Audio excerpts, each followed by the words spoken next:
that a sign turn left, and the guy that I had at this corner was already gone. And the person said, "Hey, I missed my turn," and I guess it ruined their experience. Now I don't have a race to have money. I don't have a race. I put on a race for a good experience. So it mattered to me.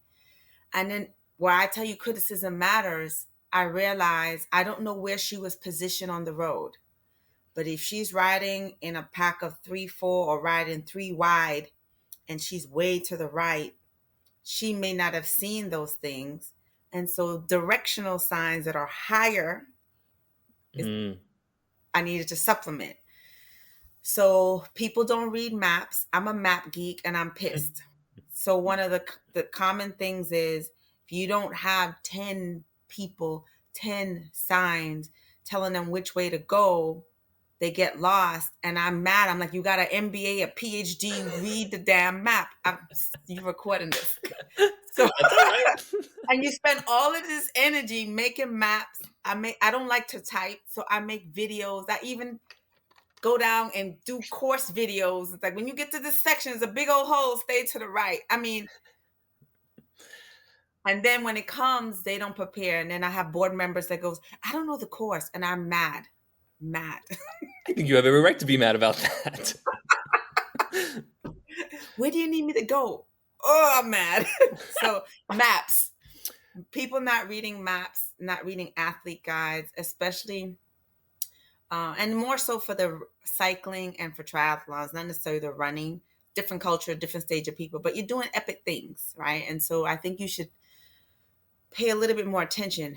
If you don't, then you become a safety hazard to yourself and to others, and that is a pet peeve of mine.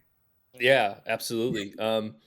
A couple of weeks ago, I was writing a quick race prep like document, and one of the big like bold bullet points was look at the map course or the course for the map. Like know it inside and out. If you can, you should ride part of it before the race so you're aware of it, right? You should try to do as much as you can to be familiar with that course if you're allowed to be, right? Doing those things. So I understand. I think it's triathlon's got a lot going on, right? I've got to train for all these events. I've got to learn how to do transitions. And I think people lose they're in the excitement of getting ready for a race. They kind of are so focused on all these things they've been practicing, they lose sight of sort of the logistics of it and go, "Oh, I need to make sure I don't transition incorrectly and leave out of the wrong place," which I've seen many times. And that's why I also think short course, there's not enough short course races. There's not enough prep races. You know, a lot of people jumping in straight into 70.3s and Ironmans where the stakes are higher, the training is longer, the logistics is more, and they haven't even practiced with a sprint or Olympic. Or they have so many 70.3s and so much invested in terms of time and training, they overlook short course. They overlook that on the job training kind of thing. And if you could keep short course simple and short and sweet with the KISS method, then you're able to create experiences that everybody will have more confidence to move forward and get further down the triathlon lineage of races. I don't know how to explain that, but No, there's it a makes sense. hierarchy. Yeah, there's a hierarchy, and sometimes I think the excitement or the bucket list concept of like, oh, I have to do an Ironman, kind of for some reason overtakes the logical thought.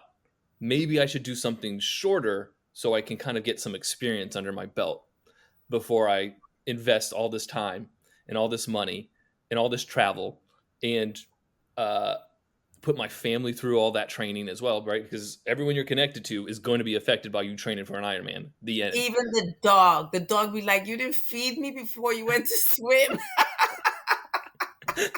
Right? So I've seen it. I've seen people come to me just to do one Ironman and never do a triathlon ever again. And then I have, conversely, people who kind of go gradually and do like their first, like a super short sprint in pool swim, and then work their way up to something a little bit more than open water. And then they eventually get to an Olympic distance. And then they might do, a half and a full And I've also seen people do fulls and go, you know what? That is way too much training. I'm going to go back down and do something that's more enjoyable. And it seems interesting to me that I've always perceived the culture here in the DC area, because people here are very like A type. The mentality is always geared towards Ironman. And I have had so many athletes feel disenfranchised by that mentality. Like, I just want to do sprints, but I don't get any love. I don't get any attention. I don't get anyone that wants to train with me because they all want to do Ironmans. So is that same for you in Austin, in It's the Texas? same for me. It's the same. I actually I call some of them fast holes.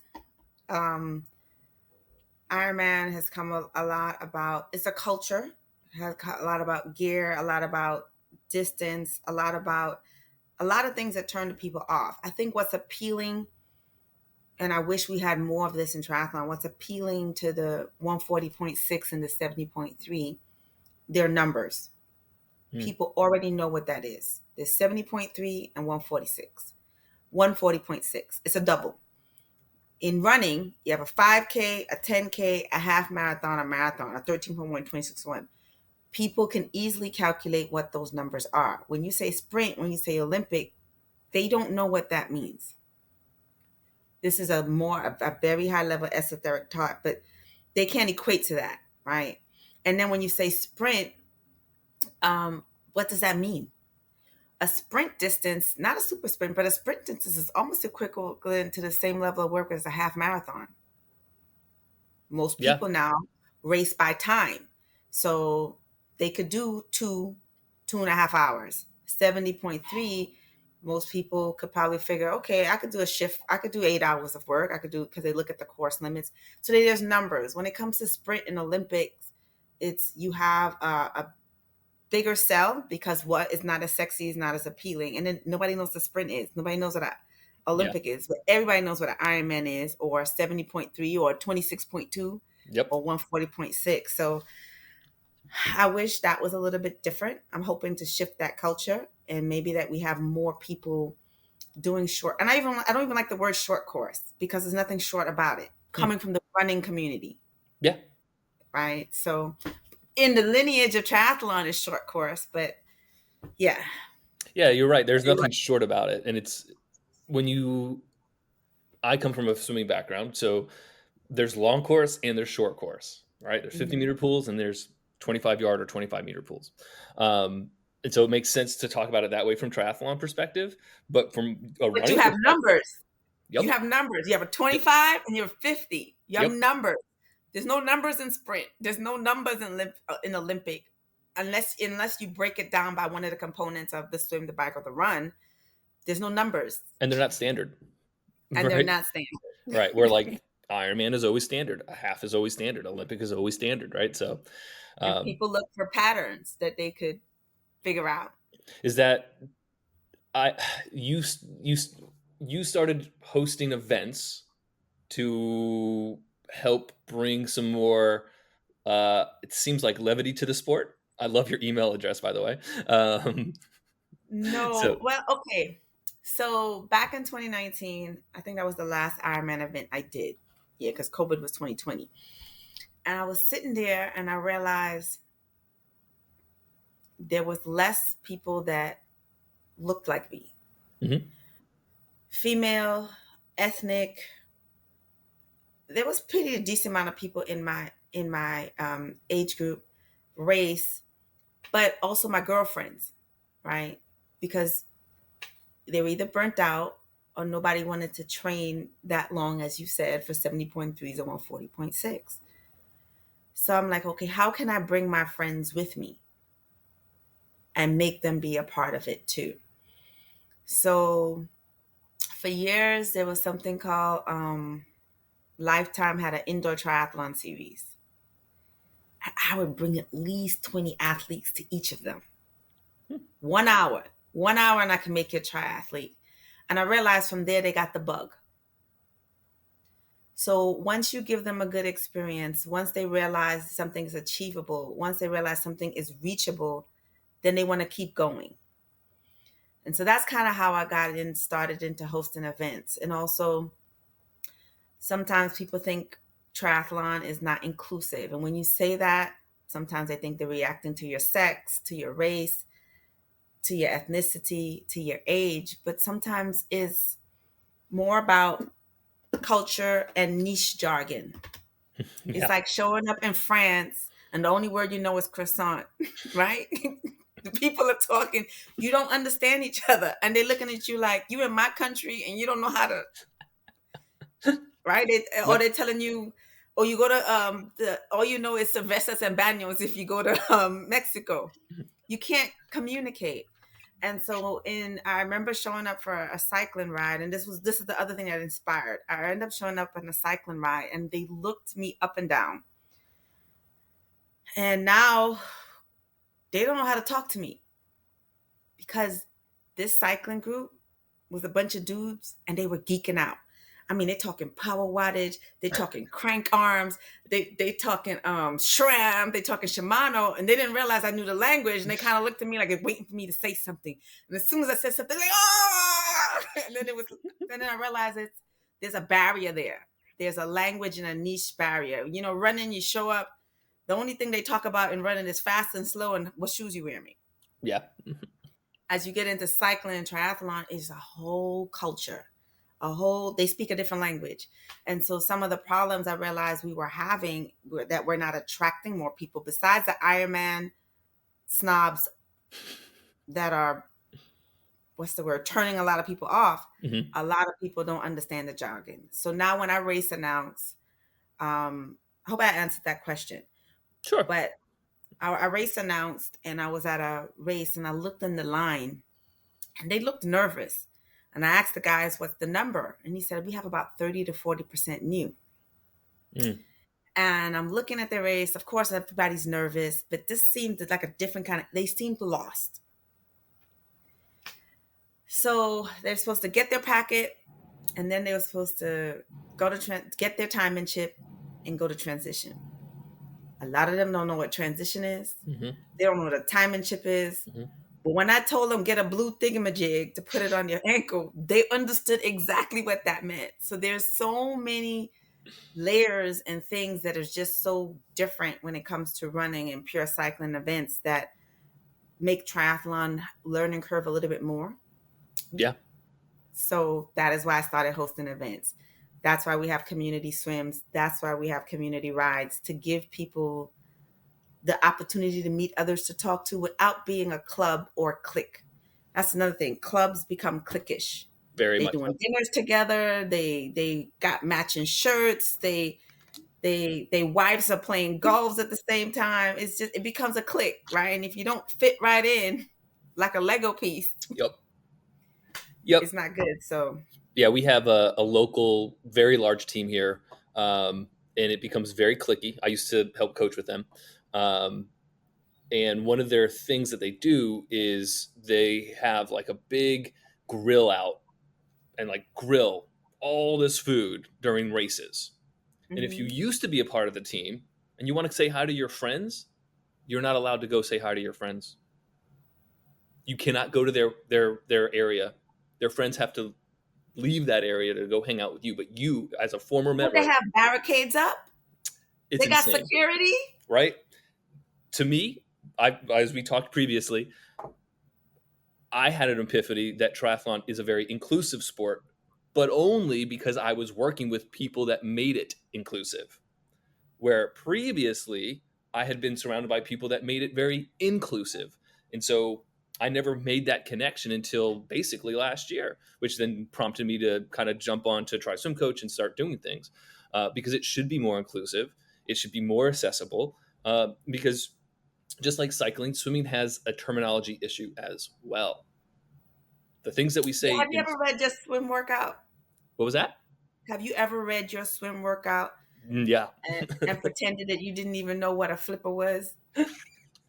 Oh, reading a workout is like you're doing math, you're reading another language, you're reading shorthand sometimes, right? You So, think I got my contacts in and I could see the clock on the wall? yeah, right. I'll never forget. I used to coach, specifically just a triathlon group, um, and I remember saying something to the effect of, "Oh, descending. We're going to descend 1 to 4." Okay. In their minds, that didn't make any sense to go slow to fast, because how is that descending? I'm starting slow and getting faster. But what they don't realize is it's a term that comes from time. I'm descending the time in which it takes me to swim at 50, because they were all doing rest intervals versus actual interval swimming. So it didn't make any sense to them. So why couldn't you just say we're gonna swim faster each from 1 to 4? And I started to, because I took that criticism and I learned. Right? That's constructive criticism. Yeah, absolutely. Right. I'm always going to try to How meet about this? people. Try to go faster each one, so that the fourth one is your fastest. Jesus. Right. Right. And so we get into these little like conversations about swimming vocabulary and vernacular. And they were, well, what's the difference between descending and building? Why have a distinction? Well, descending is always over a series of distances, where building is always within a distance. And they were like, what? Just tell me what to do. So you said always, and you used the word I was looking for, I couldn't find before, vernacular. But you said always. Mhm. Always in the swimming community. So you see, triathlon is swim, bike, run. And so now the swim experts come, the cycling experts come, the run experts come, and all of those things are not triathlon. Triathlon is swim, bike, run, all done in one time. And so therefore, I think that we should adapt a lot of those things and get rid of all those things that are not pertinent to us. I agree. It just adds confusion. Yeah, no, Yes, I agree. It adds so much confusion. And then at some point, if someone doesn't feel confident in what their workout is, or what they're reading, or just confident in, I have no idea what this person's talking about, they drop the sport, right? They drop their desire, because it's like, well, this is just not for me, right? Or they have nowhere to go. So Right. we've used YouTube a lot. There are a few, maybe beginner triathlete. There are a few like online portals where you could kind of go get information. And I try to make sure that we have a blog that break things down, and you could go find information. And so that's where the club kind of comes into our name, to be like a virtual club. So here's how, like the word transition, it means 4 different things. Yeah. So I did a short video on that, and then a blog on that. And hopefully making it a virtual club, you avoid kind of being a clique. Yeah. And everybody can have access to the information. But you are absolutely right. I think triathlon needs, and then triathlon has its own lingo. Right. So I don't know how to fix that problem without giving people the experiences. And it's like hands-on training. Until you get it, you get it. I don't know about your area, but there are a number of short course races that have gone away in the Austin, Texas area. Oh, okay. And in a lot of few places, short course races or local races were either obliterated by Ironman coming in, or the numbers descended so much that it just didn't make things viable anymore, because they didn't have the community support. Right. So not having those short courses, then what are they going to do? Jump straight into 70.3s? Right. Insane to think that's okay for just anyone to do. That's kind of sad to hear. That's actually kind of sad to hear. How's the racing in your vicinity? It's healthy? actually been very consistent for like the last 15 to 20 years. The same short course races, or we'll say shorter races, are taking place as they were before. I don't believe, maybe a few have been added. But how about the numbers of finishers at those races? Have they been that's consistent? A good question. I don't know off the top of my head, but they do seem to be fairly consistent based off of my anecdotal experience with like people coming to see me to say, I'm going to be doing this race. And I know those races. So it's like, oh, okay, great. It's a good race for you to start with. Right. So, got it. You have a better insight because you're a race director and you kind of know these things probably a little bit better. But in your area, you're out, besides California, I think DC has a very healthy triathlon community. You have the disposable income, and then you have some races that are sustainable. And you have I don't want to say a long tri season, but you have a good bookend, right? So there's a good ramp up. So I think outside of California and Texas, I think DC is the next hotspot. Yeah, I agree with that. Florida might be, but um, from my perspective here in DC, people get started in April and they usually end around November. But I know people that Yeah, will that's a go, huge bookend. yeah, And some people theirs is like May to September or May to August. right, And so that's really good. Sometimes I have a lot of friends that live in the DMV area, and they're between, I think the Columbia Duathlon was just last week. okay, That's another thing.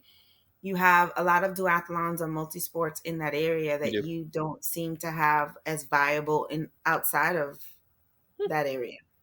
Had no idea. No idea? I had no idea. Like I have a ton of athletes that do duathlons and aqua bikes and all types of stuff like that. It's always so weird to like kind of explore outside of your bubble, you know? You're Mhm. like, oh yeah, everyone works out all the time. Isn't that what it's like everywhere else in the country? No, it's not. Right? I mean, uh, Arlington County is always one of like the fittest places to live in the country, and then recently Arlington has been nominated as the happiest place to live in the country, and so it's like, oh, we Fit, must be doing something happy. okay over here. You got a lot of singles in the area. I'm married, by the way, but It's like, why are you married? I need the stats on that. I need the demo breakdown. I could speak to Arlington. Arlington is a full of is very young and very single. So See, there you go. There you go. yeah, for I had a sure. feeling it was skewing So that way. yeah. Um, so how can people get involved in your community swims and bikes? Is that free? Is it how's that all go? Yes.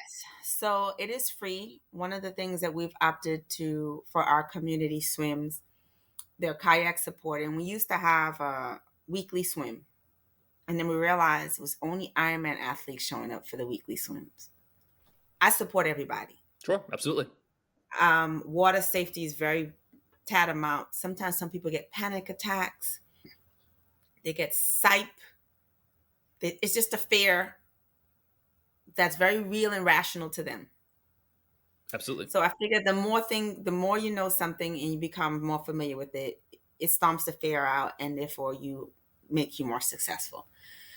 So we had it every Wednesday morning, and we had one or two people new to triathlons come out. And then we started to see a lot of Ironman athletes. So I said, you know what? This is not our intended audience. If you are swimming a mile, you've already reached. Let's move it to every Saturday. Let's make it kayak supported. And let's find a free accessible lake. And let's create a swim along course shore. Nice. So I was talking to a tri coach who's also swim focused. And she said, hey, I'm going to send some of my athletes out to your swim. And I said, yeah, just remind them I have a swim along course shore too. And she said, hey, you should come swim with us on Fridays. We have a special spot on Lake Travis. And we welcome new swimmers too. And we tell them, you know, you could swim along shore and use the shore for sighting. And I said to her, what do they do? Do they swim out to the buoy with you? I said yes, because you didn't legitimize, you didn't make it a physical thing. So now you have the I'm not good enough, or I have to do what you're do, or you like cycling, I got to follow the leader kind of thing. Hmm. And they're not there. So we physically went and I got like two big rubber duckies, and we put them there, and they have other things to sort. And we had 30 swimmers show up to our first opening season last month. That's more than any other club, Yeah. free or otherwise. And of those 30, we had about 12 to 15 that was new. Okay. The other 15, they swam out. We had 3 kayak supports out there. And then as the people were learning, I said, hey, if you want to work on Saturday and you want to work on drills, this is perfect. It came up to about chest. Okay. So you had a good catch, a good swim. And it got a little bit deeper as you went west to the other buoy, but you could still stand up if you had to. And one lady, I saw a collision about to happen. And I said, hey, look up. So they could still hear me. I could still stand out. And then they learned about sighting. They learned about, you know what, every 3 or 4. And that's a perfect little zone to try as to being out in the lake. And then you feel like you're in an abyss or a washing machine. Yeah. So we have those community swims. So I thought not to burn out the team, once a month, 2 weeks before every major race. Nice. Um, I don't want them to be a detriment to others. Yeah. So we went to a local race. I still race. And the lady goes, I'm a little bit nervous. I have never been in open water. They pulled the lady from the water. I'm not judging. I sound snobby, No. but you have to think now, when she's frailing or she's having a panic attack. Okay. So now the next lady comes in is a black lady. She's right before me, and I actually seed myself behind her on purpose. She's new, her first sprint triathlon, and she's swimming and she's about to go into a kayak. But I remember her name. And the kayak doesn't see her because the kayak is facing this way and she's coming this way. The kayak is facing this way, she's coming this way. So I start calling her name, look up, look up. And then she looked up like 2 feet in front of the kayak. Kayaker had no idea she was coming her way. So those little things. Now she's swimming. She could have hit her head, or she could have hit somebody else, hit the kayak, and then the kayak hit somebody in the head. Right. So having those community swims, I think, is really important to me for the safety, to keep racing healthy and to give people that safe space so they could explore. And then we have a weekly community rides. It's on a bike path, so we don't have to worry too. And some local roads, but neighborhood roads, we don't have to worry about. All bikes are welcome. All bikes could do it, but it has so many little technical turns and S's. You actually have to learn your gears. You have to realize it's kind of like an interval. We got 2 routes, 1 hour each. And you get to learn, you get to climb, you get to descend. It's like a bike class, on the job bike class training. And there's so many people after that, they've said, oh my God, I learned my gears, or oh my God, I know how to descend, or I've learned how to use my brakes properly. So all of these little things, sometimes people just get on a bike and they just ride and they don't realize that their bike rides could either be easier or faster or safer, because even some things like showing them how to change a tire or put proper air inflation in their tires. Remember 10 years ago, the guy goes, air is free speed. And I put some air in this lady and she started zooming. She was like, oh man, that helps. I just thought I suck. I love those little things that make huge impacts. Those little things is my joy for continuing to do it. And then we have a female triathlon, we have cycling events, and we have a running event. So we try to make sure we have a good portfolio of mass participation events, but really the joys in the community swims and in the weekly bike rides, because then you get to touch everybody and you get to make sure that you live vicariously through them, because you're not worrying about, it's not a training ride. Right? You're not worrying about your stats. You're not worrying. It might be I said you could. It's not a training ride, but you could get your training done with us. But it's not a training ride, and that's a big difference. Yeah, I like that thought actually. I think you brought up a really great point about athletes who go to races without ever being in open water, and that's their first time. It's not just unsafe for them; it's unsafe for everybody. And Everybody. in And so our that's the area, only. yeah, it's just in our area. It's one of the saddest things. Even though we have this really long season for triathlon, there's not great water for us to swim in. It's very frustrating.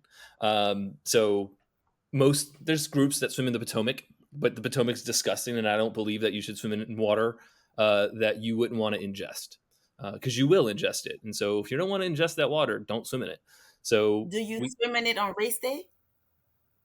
people do, but Nations Try. That's a try that used to happen all the time. And every year, the swim was always canceled because of the water quality. Mm-hmm. All right. They don't have it anymore, but yet groups still swim in that water, and the Potomac is getting cleaner, but it's still not, in my opinion, a good body of water to practice in. I have a lot of marathon swimmers that practice in it, and they'll tell me that I'm being, uh, a little cautious. But what they don't understand is they can be getting parasites or infections in their sinuses and things in their ears and not even realize it's happening until a year or two later. So, we don't mess with it basically. So we go So up where to are the other Annapolis and swim. so where are the other races occurring? There, you have to get special permission, right? You have to have permits, and it's really frustrating. So we swim in Annapolis when we can, but the window for Annapolis is very brief because of jellyfish. So basically, we have until like the beginning of May to mid June, and then like clockwork, the jellyfish come out at like June 15th, and you cannot swim in that water unless you love being stung by jellyfish, and that lasts until about, I think, mid October, basically. So like the bay swim, a 4.4 mile swim, it's done in the bay right before the jellyfish come, right? Everything's sort of like geared around making sure people don't get destroyed by jellyfish, right? So we have to travel a lot to do, I would say, meaningful open water. And so it's just, it can be very difficult to find those opportunities. And one of the things that I was trying to do last year, and I'm definitely going to be doing in 2025, maybe with your help, is setting up a training camp in Austin in January. It's something that I would really like to be able to do. I fell in love with visiting Austin. I don't think Austin needs more people to move there, but it's a great it was a great town to see beginners, triathletes, sort of learn the skills and practice those skills.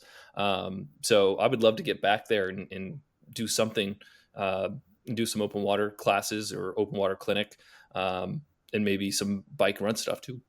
We'll see. I'll talk to you later about that.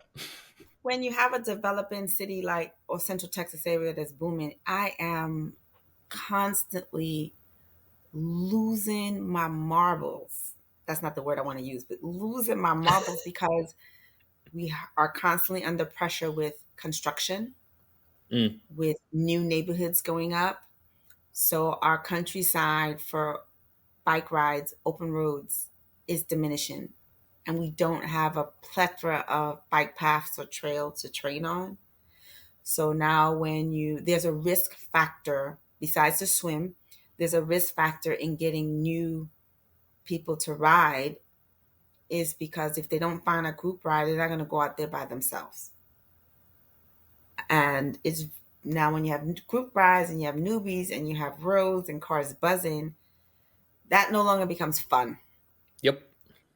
So I think I think we need to redefine really what triathlon is. You talked about open water, Hmm. and I refuse. Each triathlon I've had has had a pool swim. Hmm. Do I have a shortage of open water?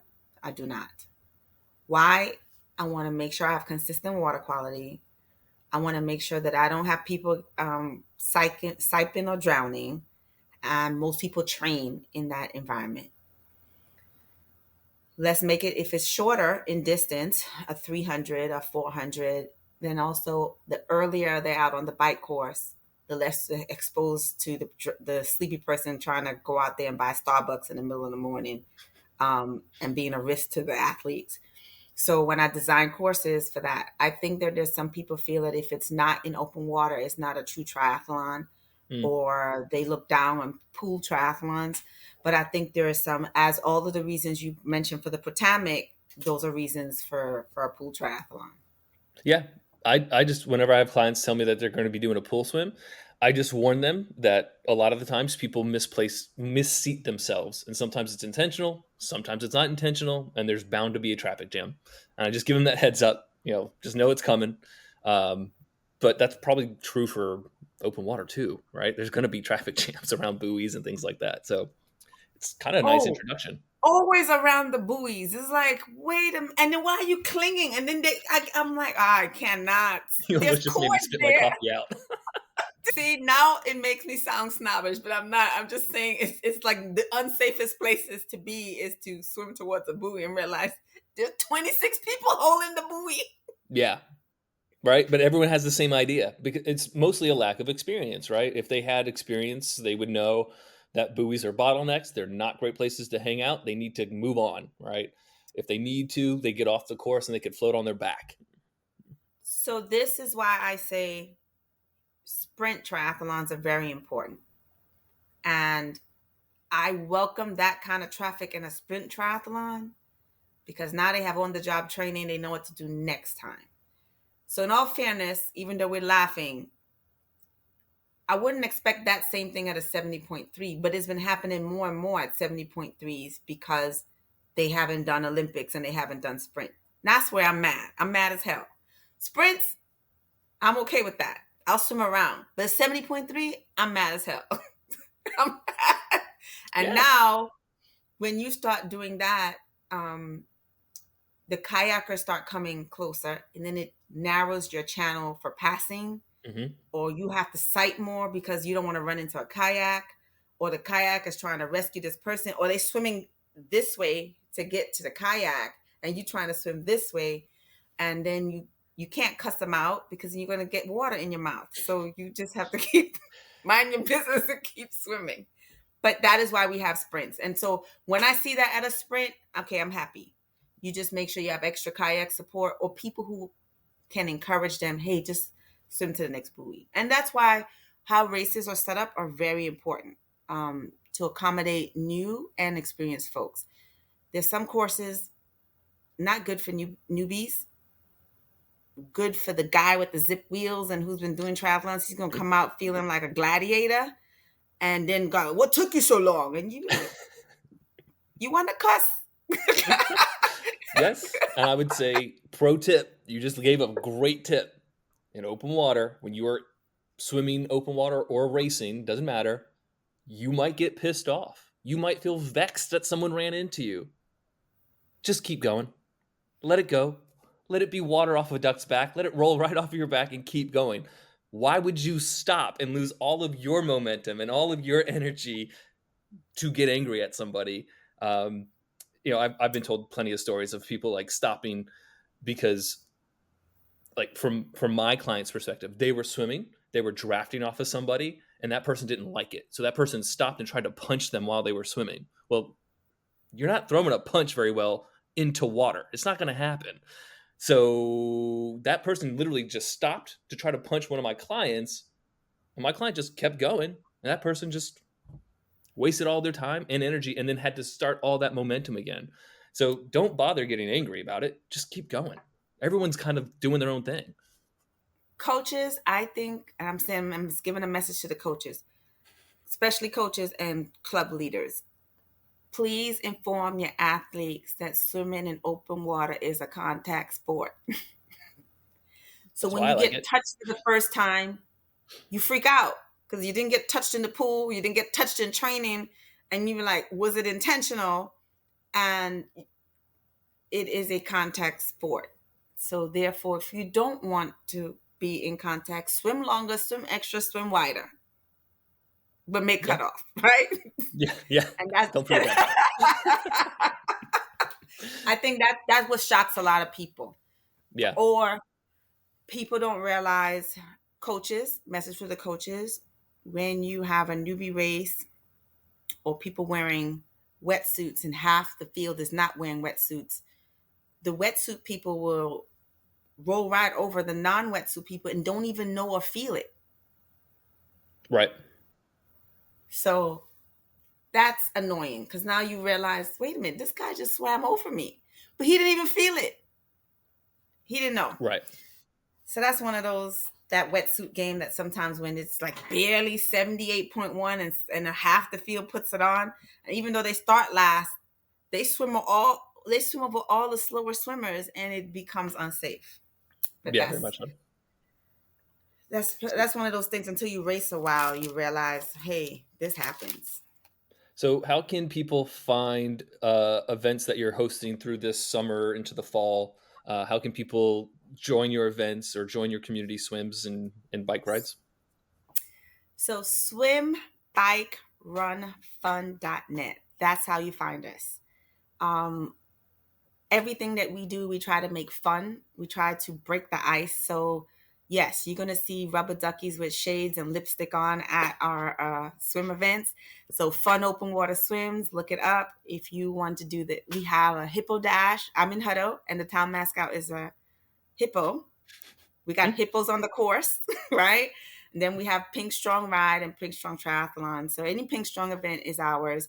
Um, sometimes I struggle with when you share swimbikeRunFun.net. One of our goals is to bring more females and more minorities and more newbies into the sport. And I struggle, sometimes when you make it all female, that's really not inclusive. That's actually exclusive.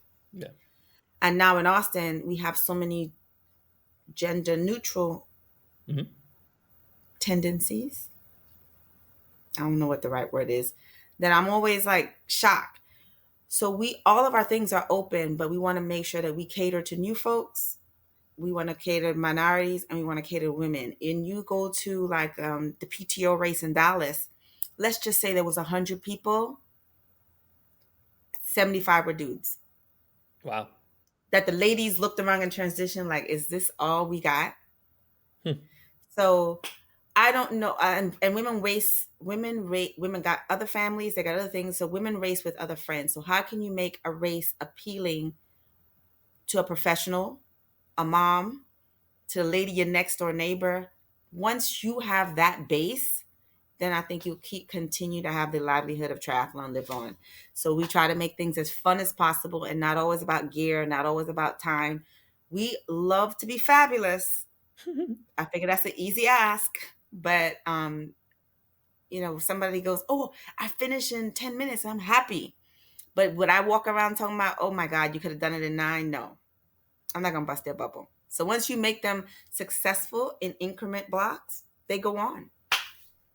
Yeah, I that's a great point. I think one of my mentors, who I'll have on the podcast in a couple of weeks, um, his point to his athletes was basically just finishing a triathlon is a feat in itself, right? Because there's so many things that can go wrong within a triathlon compared to Mhm. maybe like a swimming race, right? Mhm. I'm doing a 200 freestyle. That's going to take me about a minute and 50 seconds. Not a lot's going to go wrong in a minute and 50 seconds. But if I'm doing something that takes an hour, well, I could have two flats in that time. I could crash into several people in the swim and have to stop.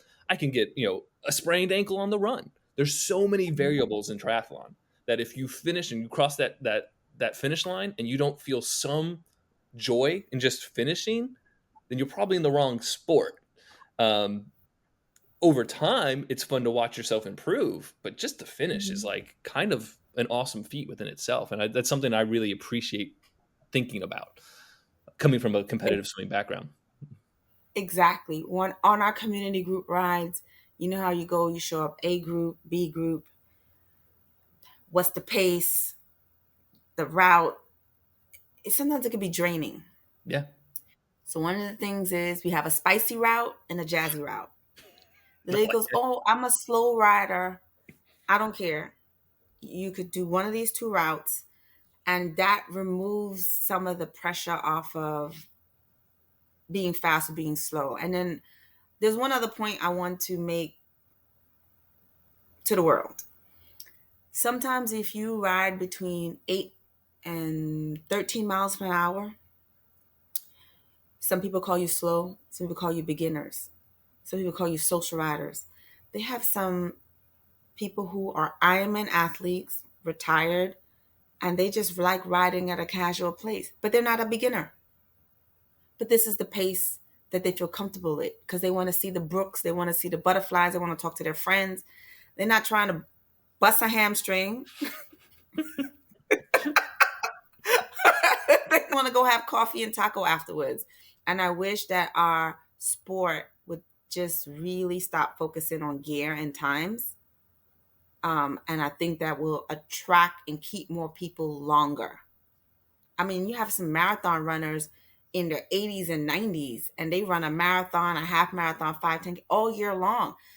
their burnout rate is not the same as I think for triathlon. Even though we're doing more, I think that there's always the talk about the need for speed, buying gear, and I think we just become about gear and times. Or somebody go, oh, I'm talking to this guy, and he goes, she's a 6 hour finisher. Oh, she finished the race? Yeah, 6 hours. Oh, what the hell is that supposed to mean? Are you trying to say she's slow? It was a 70.3, and he's like, a respectable time is 4 hours. For who? I was 6 hours for a 70.3. I'd be very satisfied with. So that was his dog whistle to tell me a lot about this person, or what he thought, that they were slow.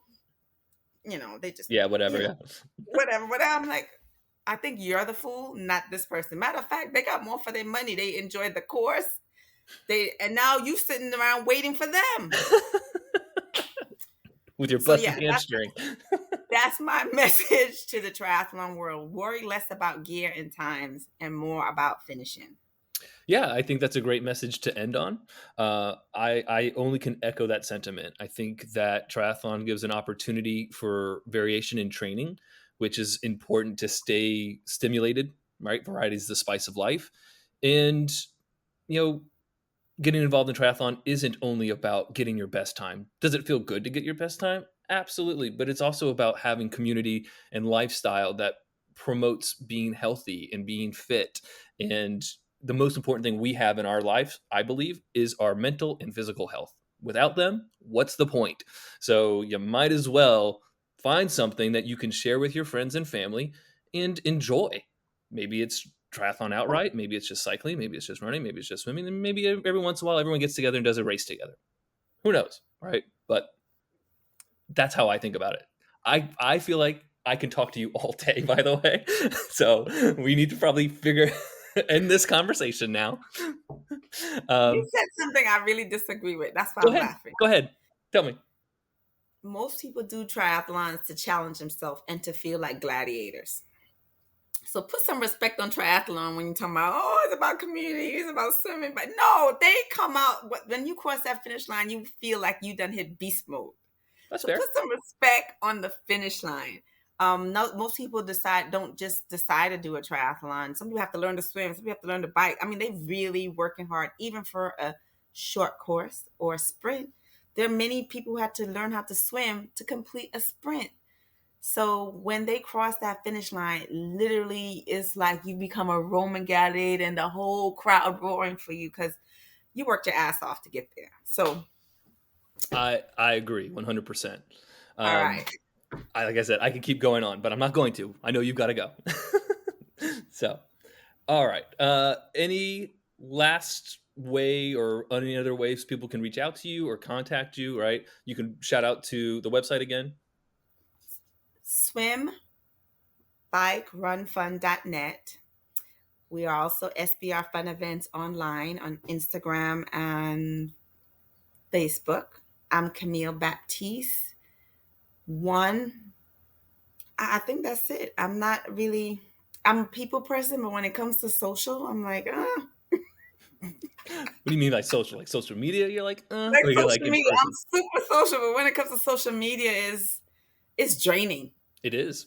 It is draining. So SBR Fun Events is on Facebook and on Instagram, and www.swimbikeRunFun.net. You find out everything that we're doing there. And if it has fun in it, it's probably one of our events. Camille, it's been a pleasure talking to you. I can't wait to have more conversations with you, to be honest. So I'll let you go, and we will touch base soon. All right? It was nice talking to you. Thank you for the invitation. Always a pleasure. All right. I will talk to you later.